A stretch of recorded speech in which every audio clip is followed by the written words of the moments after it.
nation awakening. I hear the sound of a people rising, and I hear the sound of every stronghold breaking, yes, and I see the light of your glory shining, and we won't miss, oh Lord, what you're doing through us, how you're building through us, and we won't resist what you're doing. in us. You're working in us, fresh oil.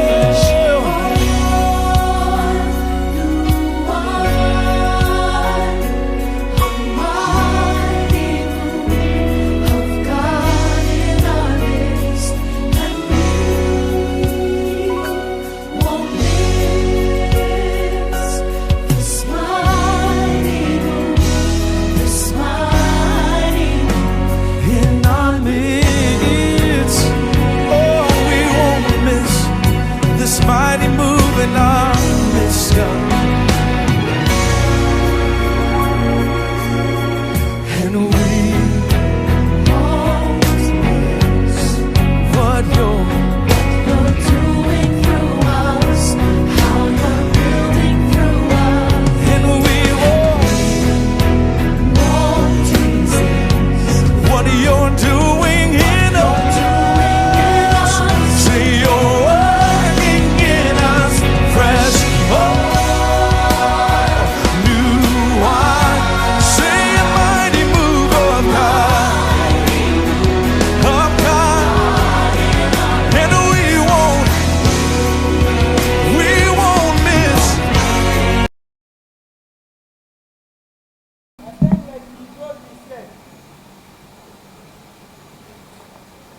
Bonjour Facebook Live, Destiny Center. On est très content d'être avec vous ce matin encore pour notre culte dominical, sinon ce qu'on appelle worship service. Avant de commencer le message d'aujourd'hui, j'aimerais prier pour vous, pour sceller la parole. Seigneur, nous te bénissons pour cette parole. La Bible dit l'homme ne vivra pas seulement du pain, mais de toute parole venant de la bouche de Dieu. Seigneur, nous prions que cette parole soit une révélation pour quelqu'un, Seigneur, une vie pour quelqu'un, Seigneur, au travers de ton esprit, que tu puisses nous inspirer, nous convaincre du péché, du justice et du jugement, Seigneur, ce que tu puisses nous donner, Seigneur, notre Dieu, ce dont nous avons besoin pour notre croissance en toi, Seigneur, pour que nous arrivions à l'être fait et à la stature parfaite de Christ, pour que nous puissions recevoir la plénitude de ce que tu es, Seigneur Jésus. Nous te bénissons et nous te louons parce que nous croyons que parce que nous avons fait cette prière par la foi, Seigneur, nous allons voir, Seigneur, les retombées et sinon les résultats de ce que nous avons prié par la foi, Seigneur, et nous allons voir ces choses s'accomplir dans nos vies en ce matin, dans le nom de Jésus-Christ de Nazareth que j'ai ainsi prié. Alors aujourd'hui, nous allons aller directement dans la parole. Nous allons parler d'un message que j'ai intitulé l'exode spirituel. En anglais, on appelle ça The Journey. Nous allons prendre quelques principes sur le livre de Genèse, chapitre 12, à partir du verset 1er au verset 5e. Je vais lire dans la présence de Dieu.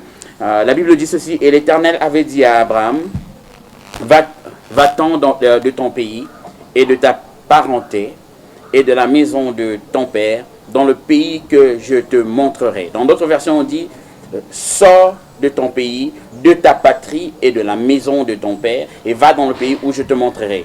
Et je te ferai devenir une grande nation et je te bénirai et je rendrai ton nom grand et tu seras une bénédiction. Et je bénirai ceux qui te béniront, et je maudirai ceux qui te maudiront, et en toi sera bénie toutes les familles de la terre. Et Abraham s'en alla, comme l'Éternel lui avait dit. Et Lot s'en alla avec lui. Et Abraham était âgé de 75 ans, et lorsqu'il sortit de Charan. Et Abraham prit Sarai sa femme, Lot, le fils de son frère, et tous leurs biens qu'ils avaient amassés, et les âmes qu'ils avaient acquises à Charan. Et ils sortirent pour aller au pays de Canaan, et ils entrèrent au pays de Canaan. Alors, en ce moment-là, nous allons essayer de faire cette lecture en donnant des leçons, selon ce que le Saint-Esprit va nous inspirer.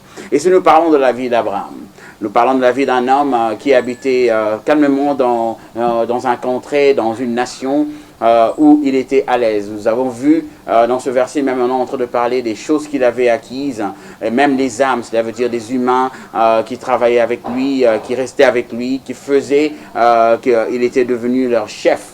La Bible dit que l'Éternel, le Dieu des armées, lui a parlé. Il a dit de sortir de son pays, premièrement, de sa patrie et de la maison de son père.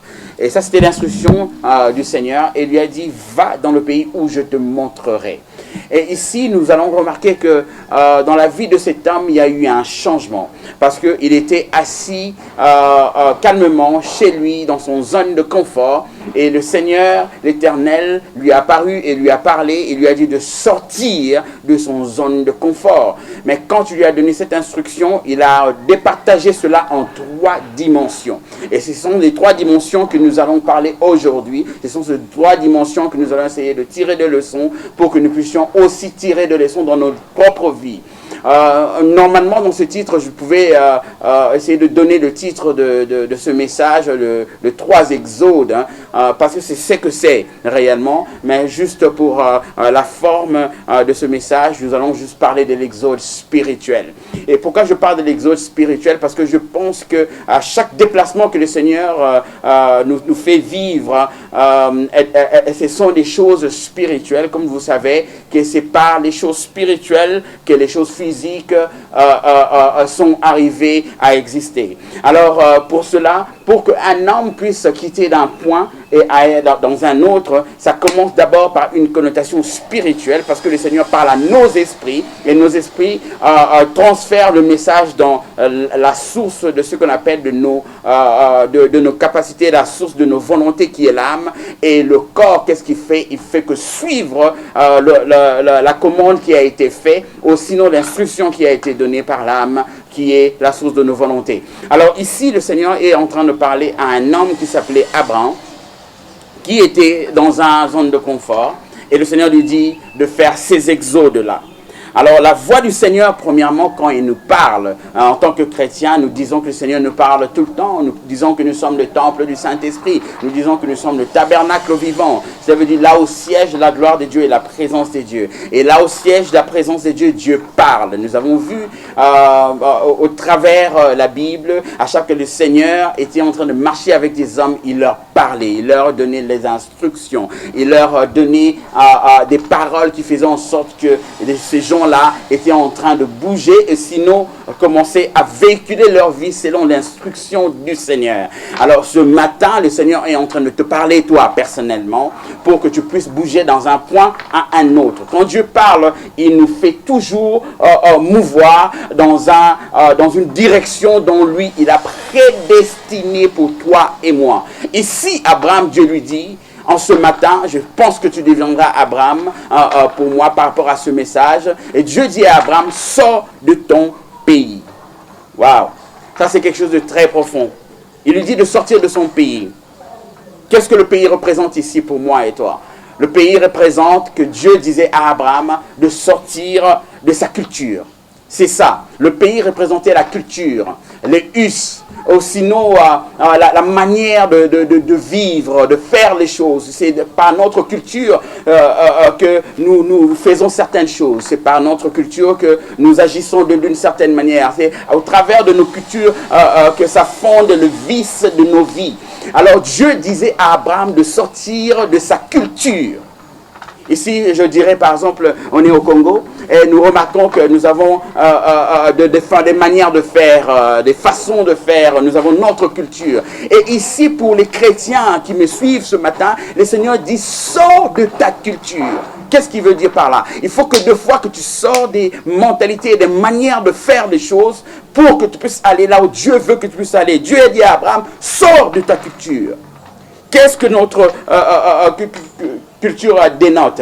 Je dirais par exemple ici au Congo, la culture congolaise fait en sorte que le retard n'est pas considéré comme le retard. Quelqu'un qui a un rendez-vous à 15h, il peut arriver à 16h30 ou à 17h. Il trouve que c'est normal, c'est notre culture. Et tu sais quoi, quand tu donnes un rendez-vous à quelqu'un et qu'il arrive en retard, nous prenons ça comme si c'était quelque chose de normal. Notre culture nous dicte à réagir d'une certaine manière. Et Dieu, aujourd'hui, dit aux chrétiens, il faut que tu sors de ta culture, de ta manière de faire les choses. Je vais donner un autre exemple. Dans notre culture, ce que nous appelons le business, c'est au fait les magouilles. On appelle COP. Le COP est devenu comme quelque chose de légitime. Non, ce n'est pas légitime du tout. Et deux fois, nous faisons des choses, si nous étions dans un pays où régnait vraiment la justice et que les fiscalités marchaient, les taxes ont été perçues comme il se doit. Alors tout le travail que tu vas faire quand tu reçois des intérêts ou bien tu reçois des commissions, tu dois payer la taxe dessus. Pourquoi? Parce que c'est considéré comme un revenu. Tu remarqueras que dans ce que nous appelons COP, ou des choses, ce sont des magouilles. Et notre culture le normalise. Et le Seigneur dit à quelqu'un ce matin, sors de ta culture. De la manière de faire les choses que tu as toujours fait. Aujourd'hui, nous savons que dans notre culture, selon les us des provinces, il y a même des femmes qui sont juste cloîtrées à faire quoi? À griller le poulet, à être dans la cuisine, à faire des choses comme ça. Les maris trouvent ça normal. Il n'y a pas de contact entre le mari et la femme. Il n'y a même pas de dialogue entre mari et femme. Donc, ce sont des choses qui régissent notre culture. Et le Seigneur est en train de dire à quelqu'un ce matin, sors de ta culture. Aujourd'hui, notre culture est en train de dicter tellement de choses. Et les chrétiens sont rentrés dans la mentalité où ils ne reconnaissent plus, en fait, les cultures du royaume des dieux. Ils commencent à s'attacher à leur culture, à leur manière de faire, même si c'est mauvais. Et le Seigneur est en train de dire à quelqu'un aujourd'hui, je ne sais pas là où, dans quel pays tu vas me suivre, mais le Seigneur te dit de sortir de ta culture. Des choses qui régissent tes agissements, mais qui sont des choses mauvaises. Le Seigneur dit à quelqu'un, sors de ta culture. Et c'est ce que Dieu disait à Abraham. Il lui a dit de sortir de sa culture. Et la deuxième des choses, il a dit, sors de ta patrie. Et ça, c'est maintenant différent. Parce qu'on peut croire que la définition de ton pays et ta patrie, c'est la même chose. La patrie, ça a une autre connotation. Qu'est-ce que la patrie nous parle? Il parle de notre routine. Le Seigneur est en train de dire aujourd'hui, surtout pour les gens qui sont dans l'église, nous avons des routines. Nous avons des choses que nous faisons qui ne sont pas bien. Sors de ta routine. C'est quoi ta routine de tous les jours? C'est quoi les mauvaises habitudes que tu as acquis pendant des années? Le Seigneur te dit, sors de ta culture.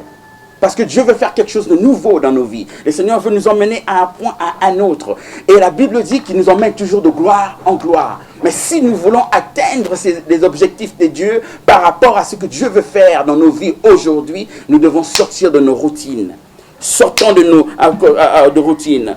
Comme il nous a parlé de sortir de notre pays, sortez de vos cultures, cela veut dire de vos traditions, vos coutumes. Tout ce qui régit la manière de faire les choses dans votre pays, le Seigneur dit, sortez de ça. Et la deuxième des choses, le Seigneur parle aujourd'hui, il est en train de parler de la routine. Hein? Oh non, non, non, le Seigneur me revient ce matin pour vous dire, en fait, on n'en a pas encore fini avec la culture. Parce que ça parle de nos traditions, ça parle de nos coutumes, ça régit, en fait, les territoires là où nous sommes. Je dirais par exemple les gens qui sont vers l'ouest du Congo, les gens qui sont vers le centre. Nous avons des coutumes, des traditions qui font en sorte que nous le mélangeons même dans notre vie avec Dieu. Et nous trouvons que c'est normal. Vous allez voir, il y a certaines personnes qui sont en train de mélanger aujourd'hui. Le Seigneur, l'Esprit de Dieu est en train de me parler des gens qui mélangent en fait le fétichisme avec l'Église, qui mélangent la chrétienté avec les rites qui ne sont pas bien. Sors de ta culture pour que le Seigneur t'emmène dans un pays où il a prévu, ou dans une dimension là où il a prévu pour toi. Et il dit, sors de ta routine aussi. Sors de ta patrie. Sors de ta routine. Les choses que tu fais, que tu sais exactement que ce ne sont pas des choses que le Seigneur lui-même, qui ne se trouvent pas dans les préférences de Dieu. La routine, ce que nous faisons tous les jours et que nous trouvons que c'est normal. Des choses que nous émanons de nos esprits, les choses que nous pensons, les mentalités que nous avons. Des choses qui font en sorte que quand nous sortons, nous nous réveillons le matin, ces routines-là, le Seigneur dit, sors de cela. Vous savez, il y a même des chrétiens aujourd'hui, ils se réveillent le matin, ils n'ont même pas le temps de prier. Il y a des couples aujourd'hui, ils se réveillent le matin, ils ne prennent même pas le temps de prier ensemble.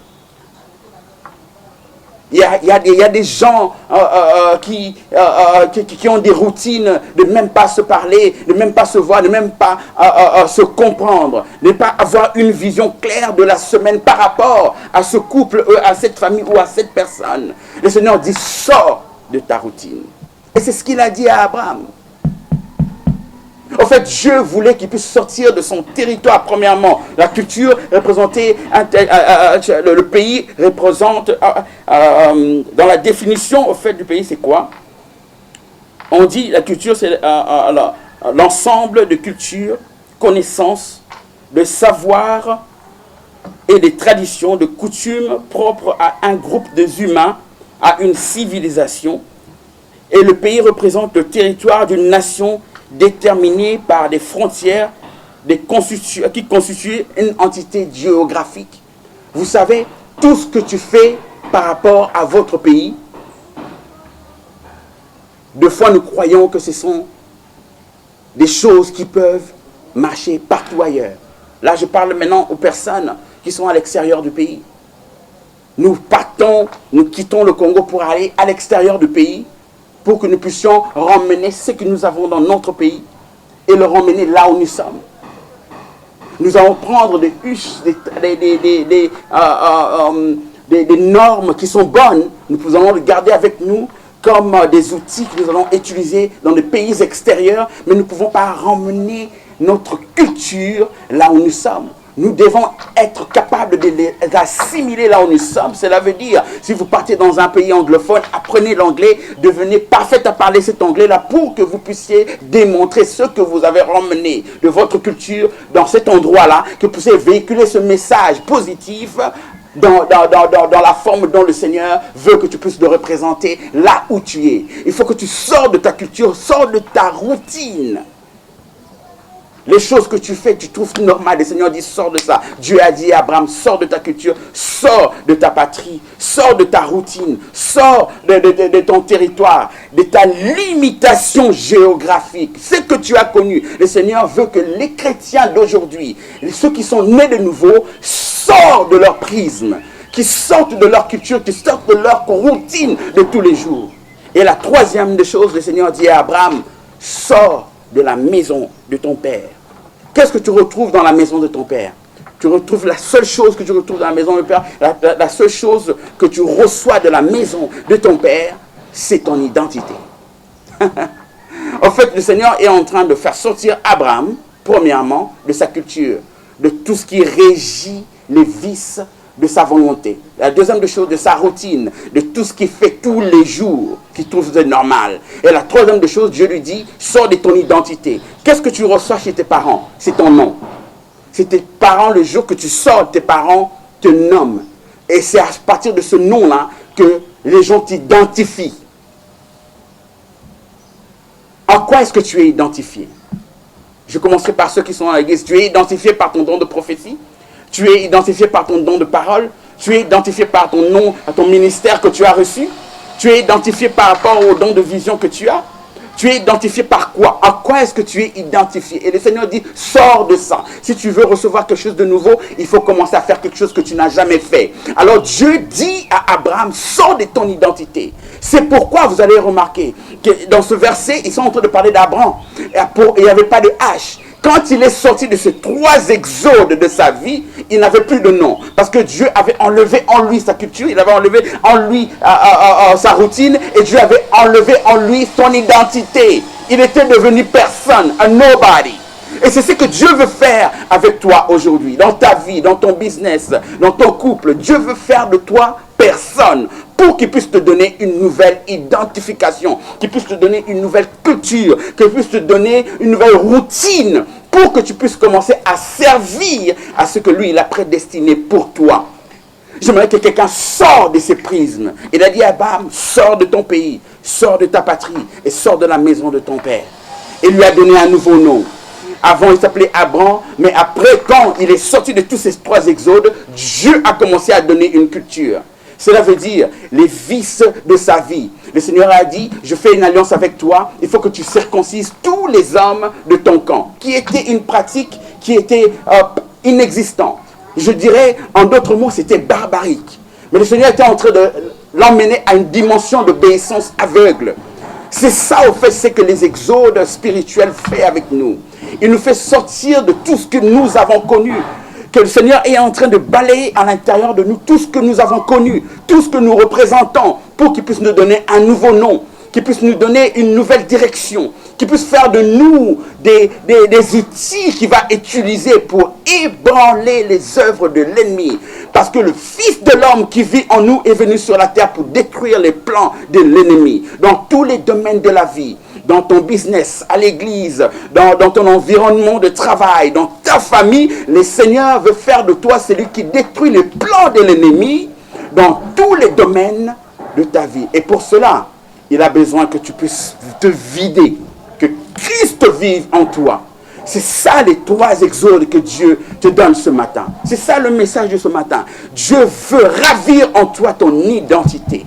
Abraham, on avait donné le nom d'Abraham, et quand il a fait ses exodes, la Bible dit que Dieu lui a donné un nouveau nom qui s'appelait Abraham, qui avait une autre connotation ou une autre signification, qui voulait dire père d'une multitude de nations. Il a été appelé dans sa vie personnellement pour être seulement un petit troupeau avec un petit peuple, mais le Seigneur, quand il a obéi à la voix de Dieu, le Seigneur lui a donné une nouvelle identité. Il était devenu père d'une multitude de nations. Voici ce qu'il dit. Il dit, toutes les familles de la terre seront bénies au travers de toi. Cela veut dire, jusqu'aujourd'hui, si tu es béni, c'est par rapport à Abraham. Et c'est ce que Dieu veut faire avec toi aujourd'hui. C'est ce que Dieu veut faire de toi aujourd'hui. Pourquoi? Parce que le Seigneur a un plan. Remarquez, Dieu lui dit, sors de ton pays, de ta patrie, de la maison de ton père. Je veux paraphraser ça différemment. Dieu lui dit, sors de ta culture, sors de ta routine, sors de ton identité. Mais voici ce que Dieu lui dit. Va dans le pays où je te montrerai. Cela veut dire, il ne lui a pas encore montré. Des fois, nous avons besoin de voir là où Dieu veut nous emmener avant d'y aller. Non. Dans cette saison, le Seigneur nous emmène dans une dimension où nous allons obéir sans voir. Nous allons obéir sans comprendre. Il faut d'abord que nous puissions être obéissants pour que Dieu nous fasse rentrer dans des grandes choses. L'alliance avec Abraham est venue après. C'est quand il a accepté de faire ces 3 exodes qu'il était capable de devenir père d'une multitude de nations. Sors de ta culture. Je vois des chrétiens qui sont normaux. Quand on leur dit à 10 heures d'être là, ils arrivent à 11 heures. Ils trouvent ça c'est normal. Il y a des gens qui donnent des rendez-vous, ils ne le respectent même pas. Il y a des gens qui donnent leurs paroles, ils ne le respectent même pas. Il y en a qui rentrent dans les alliances, ils ne respectent même pas leurs alliances. Il y en a qui font des contrats, mais qui sont en train de le bafouer. Nous avons reçu le contrat avec le Seigneur. Il a dit, donne-moi ta vie aujourd'hui, je te le rendrai dans le jour de ma gloire. Cela veut dire, ta vie ne t'appartient plus. Mais tu remarques, il y a des chrétiens qui vont te dire que moi je pardonne difficilement. Non, c'est un ordre, pardonne. Dieu t'ordonne de pardonner. Il y a des chrétiens qui disent que moi ça prend du temps pour que je puisse faire quelqu'un confiance quand j'étais très non. La Bible dit, quand tu pardonnes, tu oublies. Cela veut dire tu oublies. Mais si la personne devient une occasion de chute pour toi, la Bible dit, coupe-le comme l'œil et mets-le à côté. Tant que la personne n'est pas devenue une occasion de chute, tu dois pardonner. Il y a des chrétiens qui trouvent ça normal, qui doivent développer l'animosité. Ils doivent développer la jalousie. Ils trouvent ça normal. Dieu te dit, sors de ta culture. Sors de ta routine. Et de la maison de ton père. Des chrétiens qui sont devenus très orgueilleux. Ils ne se sentent plus. Il est tellement imbu de lui-même que plus personne ne représente rien devant lui. Tout ce que tu dois dire, ça doit être... Souvent, c'est ce qui arrive dans les hommes de Dieu. Ceux qui s'appellent, ceux qui ont le don du ministère. Eux, ils ne se reprochent de rien. J'ai vu même dans les endroits où le pasteur de l'église lui-même ne donne pas l'offrande ni la dîme. Parce que lui, il pense qu'il est exempté. Premièrement, tu es un frère en Christ. Ça, c'est la base. Un chrétien. Celui qui est discipliné à être comme Christ. Cela veut dire toutes les recommandations qui sont données dans la Bible, tu dois le faire. Tu dois donner ta dîme. Et tu vas commencer à blâmer les chrétiens à l'église en leur disant que vous ne devez pas vous dire c'est pourquoi vous n'êtes pas bénis. Toi-même, tu n'es pas béni. Et tu as ces genres de personnes dans ton église, c'est à cause de toi. D'ailleurs, il y a une révélation que je veux vous dire aujourd'hui. En fait, si la qualité de l'église détermine la qualité de l'homme de Dieu. Si l'homme de Dieu, ce n'est pas un homme de prière, l'église n'aura pas la vie de prière. Ne t'attends pas à quelque chose d'autre. Si les gens ne donnent pas dans ton église, ce n'est pas parce qu'ils sont pauvres. C'est parce que toi-même, tu n'as pas un esprit d'entrepreneuriat. C'est pourquoi ils ne peuvent pas en te prendre pour commencer à donner. Commence toi-même. Sors de ton pays, sors de ta patrie, sors de la maison de ton père, sors de ta culture, sors de ta routine et sors de ton identité. Imbu de toi-même. Le Seigneur parle à quelqu'un aujourd'hui de sortir de ces prismes. Je pense que je vais m'arrêter ce matin. Si ce message t'interpelle, j'aimerais que quelqu'un sorte de sa culture, de sa patrie, de sa routine, de la maison de son père, de son identité. Obéis à Dieu, parce que Seigneur, notre Dieu, il sait ce qui est bon pour toi. Dans le slogan de notre église Destiny Center, on dit toujours « Your choice will take you to a destination ». Ton choix va t'emmener à une certaine destination. Que le Seigneur vous bénisse. Seigneur, je prie pour ta parole. J'ai parlé, Seigneur, de ton peuple. Seigneur, aujourd'hui, je leur ai parlé de ta parole. Seigneur, ils l'ont reçu, Seigneur. Comme tu as fait dans la prière sacerdotale. Père, je leur ai donné ta parole et les mondes les ont haïs. Père, je te prie de ne pas les ôter du monde, mais je te prie de leur préserver du mal. Sanctifie-le par ta parole, car la parole est la vérité. Laisse que cette parole soit sanctification dans la vie de quelqu'un. Et sans la sanctification, il n'y a personne qui verra Dieu. Nous voulons voir ta gloire dans nos vies, Seigneur. Dans nos vies, Seigneur, professionnelles, dans nos vies spirituelles, dans nos vies de couple, dans nos vies, Seigneur, dans notre environnement ou notre espace d'opération. Nous voulons voir ta gloire. Il n'y a personne qui a vu ta gloire qui est resté le même. Et pour cela, Seigneur, notre Dieu, nous voulons sortir de nos prismes, sortir de nos routines, sortir de nos coutures, sortir de la maison de notre Père qui est notre identité qu'on s'est forgée, que nous croyons que c'est ça. C'est toi qui nous donnes la nouvelle identité. Nous ne sommes pas régis, Seigneur, notre Dieu, par la chair et le sang, mais nous avons été, Seigneur, notre Dieu, renouvelés par l'Esprit de Dieu. Et nous sommes nés de nouveau, Seigneur, notre Dieu. Nous n'appartenons plus, Seigneur, à ce qui nous colle sur la terre, mais notre vie est cachée en Christ, en Dieu, dans le lieu céleste. Nous le déclarons, Seigneur, notre Dieu, en ce matin, que nous sortons, Seigneur, notre Dieu, de nos prises. Nous faisons ces exodes spirituels dans nos vies de tous les jours, pour que, Seigneur, tu puisses nous emmener dans un endroit que tu nous montreras. Dans le nom de Jésus, que j'ai ainsi prié. Amen. Nous allons nous retrouver encore le vendredi. Avec notre enseignement, nous parlons du ministère de l'apôtre. Nous allons parler de quatre, disons, des types des apôtres et pourquoi ils sont envoyés dans certains endroits, pour faire quoi exactement. Alors après, nous allons descendre sur l'enseignement sur le ministère de prophète. Nous allons aussi élaborer de la même façon que nous avons dépiécé en fait le ministère de l'apôtre. Ça viendra dans la suite de temps. Sur ce, j'aimerais juste faire la même chose. Il y a iPub qui fait nos lives. Si vous avez des commandes, vous avez des demandes, vous allez voir sur l'écran, il y aura la publicité de iPub qui est dirigée par le prophète Élisée Bumba, qui va faire un excellent travail pour vos lives. Vraiment contactez-le parce que c'est une bénédiction non seulement pour l'église, c'est aussi une bénédiction pour toute la nation du Congo. Il est situé à Kinshasa, ici précisément dans la région ou bien la commune de Ngaliema, à Binza pour ceux qui connaissent. Il peut faire vos lives et le diffuser, même si vous avez des vidéos que vous avez fait vous-même, vous pouvez l'envoyer. Il peut faire un excellent travail, mettre les cadres qu'il faut pour que quand ça va être lancé, que ça puisse avoir une bonne connotation, une bonne forme pour que les enfants de Dieu et ceux qui suivent dans le monde, dans tous les domaines de la vie, puissent apprécier la qualité du travail qu'il fait. Que Dieu vous bénisse. Soyez bénis. Sachez que votre choix vous emmènera dans une destination et Jésus-Christ est Dieu.